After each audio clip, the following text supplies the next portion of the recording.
जय माँ भवानी आपण मानक आस्ट्रोशक्ति कार्यक्रम को स्वागत। ज्ञानर अधिपति बहुत पवित्र एवं शुभ ग्रह बृहस्पति महाग्रह बुद्धिर अधिपति बुध महाग्रह घर मिथुन राशि रे मे 14 तारीख 2025 मसीहा ठारू जून 2 तारीख 2026 मसीहा जाए अवस्थान करी रहिबे। सेथि पाई बृहस्पति महाग्रहंकर चलन आरंभ होई सारिलेनी एवं मिथुन राशि रे अवस्थान करी रही सारिलेनी। बृहस्पति महाग्रहंकर शुभ आशीर्वाद प्रत्येक व्यक्ति विशेषଙ୍କ ପାଇଁ बहुत आवश्यक, कारण बृहस्पति महाग्रह हेउछंती ज्ञान, शिक्षा, धन, विवाह, संतान, धर्म, कर्म एवं आयर अधिपति ग्रह। ए सबु कथा गुड़िकरे शुभ फल न मिलिले मनीष जीवन दुर्विसह होई जाई थाए। सेथिपाई बृहस्पति महाग्रहंकर गुरुत्व प्रत्येक व्यक्ति विशेष मानक पई बहुत अधिक। आज आमे आलोचना करिबा बृहस्पति महाग्रह यही गोटिए वर्षर समय रे कर्कट राशिर व्यक्ति विशेष मानकु कोन फल प्रदान करिवे एवं कर्कट राशिर व्यक्ति विशेष माने शुभ फल को पाइबा पई कोन उपाय प्रतिकार करिवे। वीडियोटी भल लागिले लाइक कमेंट शेयर करंतु, चैनल को सब्सक्राइब करंतु, जहा फल रे मोर प्रत्येकटी वीडियो आपण मानक पाखरे पहुंची जिवो। बृहस्पति महाग्रह 2025 मसीहारू 2033 मसीहा जाए अतिचारी जोगरे रहिबे। एहार अर्थ हेला निजर प्रकृत गति ठारू 2 गुण अधिक गति रे गमन करिवे। एहा सहित वक्र गति रे मध्य गमन करिवे।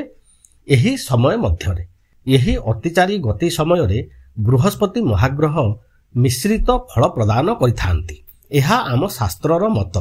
अतिचारी जोगु शुभ फल बेसी देई परिबे नाही एवं अशुभ फल जहा देबा कथा सेथिरे मध्य न्यूनता आसीबो, जहा एक शुभ संकेत। जेउ माने अशुभ फल को अधिक मात्रा रे पाइबार कथा से माने एही समय रे ताहाकु कम पाइबे, जहा फल रे जीवन को सुरुखुरु रे से माने काटी देई परिबे। मे 14 तारीख रु अक्टोबर 18 तारीख जाए मिथुन राशि रे अवस्थान करिवे बृहस्पति महाग्रह। अक्टोबर 18 रु डिसेम्बर 5 तारीख जाए कर्कट राशि रे अवस्थान करिवे। डिसेम्बर 5 तारीख रु मिथुन राशि को पुनर्बार वक्र गति रे आसी जून 2 तारीख 2026 मसीहा जाए मिथुन राशि रे अवस्थान करी रहिबे। बृहस्पति महाग्रह षष्ठ रोग ऋण शत्रु घर एवं भाग्य घरर मालिक कर्कट राशि पाई वर्तमान द्वादश भाव रे अवस्थान करी रहिबे मिथुन राशि रे, जहा हेउछि खर्च एवं भ्रमणर घर। बृहस्पतिंकर पंचम दृष्टि एही समय रे घर, संपत्ति एवं मांको उपरे रहिबो।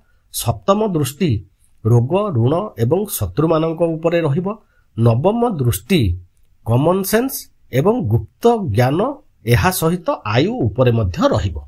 कर्कट राशिर व्यक्ति विशेषंकर एही समय रे खर्च बहुत परिमाण रे बढ़ी जिवो। घर परिवार मांगलिक कार्य एवं भ्रमण जोगु खर्च वृद्धि हेबार समय। जान वाहन एवं भूमि मध्य एही समय रे किनिबा द्वारा खर्च वृद्धिर समय। खर्च बहुत बढ़िबार थिले मध्य एही समय रे जहा किछि ऋण करज करिथिबे ताकू सुझिबा पाई रास्ता खोलिबो एवं एहाकू ठीक भाबरे शीघ्र सुझी देई पारिबे। चाकरी वृत्ति रे थिबा व्यक्ति विशेष माने बुझी विचारी काम करिबा द्वारा सफलता पाइबे। दूर यात्रा जोगु सेमानंकु बहुत सुख सुविधा मिलिबार मध्य समय। व्यवसायी माने ठीक रे बुद्धि लगाई नूतन रास्ता पाइबे व्यवसाय को बढ़ाइबा पाई। सोशल मीडिया रो सहायता व्यवसाय को गतिशील करिबो। उत्तम सहयोगी मानक जोगु व्यवसाय रे उन्नतिर समय। विद्यार्थी मानक पाई एही समयटी बहुत भल समय। प्रत्येकटी क्षेत्र रे ठीक रे मनोनिवेश करी सफलता पाइबे। स्वास्थ्य प्रति कर्कट राशिर व्यक्ति विशेष माने ध्यान दियंतु। यात्रा समय रे सतर्कता अवलंबन करंतु। प्रेम प्रणय रे किछिटा समस्यार समय। संदेही हुवंतु नाही। कर्मजीवी तथा व्यवसायी माने बहुत यात्रा करिवे। व्यवसायी माने अधिक धन कमाइबा आशा रे बेसी बाकी रे व्यवसाय करंतु नाही। ऋण सहजरे मिली जिबाकू थिबारु एथि प्रति आकर्षित हुवंतु नाही।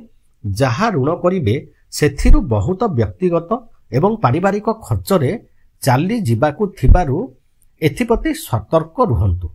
ଠିକ୍ କାମରେ ଋଣ ଧନକୁ ଲଗାଇ ପାରିବେ ନାହିଁ। ଗୁପ୍ତ ବିଦ୍ୟା ଏବଂ ସାଧନା କ୍ଷେତ୍ରରେ ଆଗେଇବେ, ଯାହାର ସେ ସବୁ ବିଷୟରେ ରୁଚି ରହିଛି। ଆକସ୍ମିକ ଧନ ପ୍ରାପ୍ତିର ସମୟ, କିନ୍ତୁ ବୁଝି ବିଚାରି ନିଜର ଧନକୁ ଠିକ୍ ଜାଗାରେ ଲଗାଇବା ଆବଶ୍ୟକ। ବିବାହ ପାଇଁ ଚେଷ୍ଟା କରୁଥିବା ବ୍ୟକ୍ତିବିଶେଷ ମାନେ ଏବଂ କର୍କଟ ରାଶିର ବ୍ୟକ୍ତିବିଶେଷ ମାନେ ପୁରୁଣା ସମ୍ପର୍କ ଯୋଗୁଁ ସମସ୍ୟା ଭୋଗ କରିବାର ସମୟ। ସେଥିପ୍ରତି ସତର୍କତା ଅବଲମ୍ବନ କରନ୍ତୁ। ବୁଝି ବିଚାରି ସରଳ ସହଜ ଉପାୟରେ ଅସୁବିଧାକୁ ଦୂର କରିବା ପାଇଁ ଚେଷ୍ଟା କରନ୍ତୁ। କର୍କଟ ରାଶିର ବ୍ୟକ୍ତିବିଶେଷଙ୍କ ପାଇଁ ଖର୍ଚ୍ଚକୁ ଏବଂ ପ୍ରେମ ପ୍ରଣୟକୁ ସତର୍କତାର ସହ ଦେଖି ଏହାକୁ ଦୂର କରି ଆଗକୁ ଆଗେଇବା ଆବଶ୍ୟକ। ବୃହସ୍ପତି ମହାଗ୍ରହଙ୍କର ଦ୍ୱାଦଶରେ ଅବସ୍ଥାନ, ଅତିଚାରୀ ଯୋଗ ଏବଂ ବକ୍ରି ଯୋଗ ଯୋଗୁଁ ଯାହା ବି କିଛି ସମସ୍ୟା ଦେଖାଯିବ, ସେଥିରୁ ନିଜକୁ ରକ୍ଷା କରି ଶୁଭ ଫଳକୁ ପାଇବା ପାଇଁ କର୍କଟ ରାଶିର ବ୍ୟକ୍ତିବିଶେଷ ମାନେ ଗୁରୁ ଶକ୍ତି କବଚ କିମ୍ବା ଗୁରୁ ଶକ୍ତି ଯନ୍ତ୍ରକୁ ବ୍ୟବହାର କରନ୍ତୁ। ଏହାକୁ ପାଇବା ପାଇଁ ଆମ କାର୍ଯ୍ୟାଳୟ ସହିତ ଯୋଗାଯୋଗ କରନ୍ତୁ। ଦୀର୍ଘ 8 ବର୍ଷର ଏକ ଅତିଚାରୀ ଯୋଗରେ ବୃହସ୍ପତି ମହାଗ୍ରହ ରହୁଥିବା ଯୋଗୁଁ ଏହି ପ୍ରତିକାର ଉପାୟ କରିବା ନିହାତି ଆବଶ୍ୟକ। ଏହା ସହିତ ପ୍ରତ୍ୟେକ ଦିନ ଗଣେଶ ଭଗବାନ ଏବଂ ବୃହସ୍ପତି ମହାଗ୍ରହଙ୍କର ସ୍ତୁତି ଏବଂ ମନ୍ତ୍ରକୁ ଜପ କରନ୍ତୁ। ହଳଦିଆ ବସ୍ତୁ ଦାନ କରନ୍ତୁ। ବୟସ୍କ ବ୍ରାହ୍ମଣଙ୍କୁ ହଳଦିଆ ବସ୍ତ୍ର ଦକ୍ଷିଣା ସହିତ ପ୍ରଦାନ କରନ୍ତୁ। ଭିଡ଼ିଓଟି ଭଲ ଲାଗିଲେ ଲାଇକ୍, କମେଣ୍ଟ, ସେୟାର କରନ୍ତୁ। ଚ୍ୟାନେଲକୁ ସବସ୍କ୍ରାଇବ୍ କରନ୍ତୁ, ଯାହାଫଳରେ ମୋର ପ୍ରତ୍ୟେକଟି ଭିଡ଼ିଓ ଆପଣମାନଙ୍କ ପାଖରେ ପହଞ୍ଚିଯିବ। ନମସ୍କାର।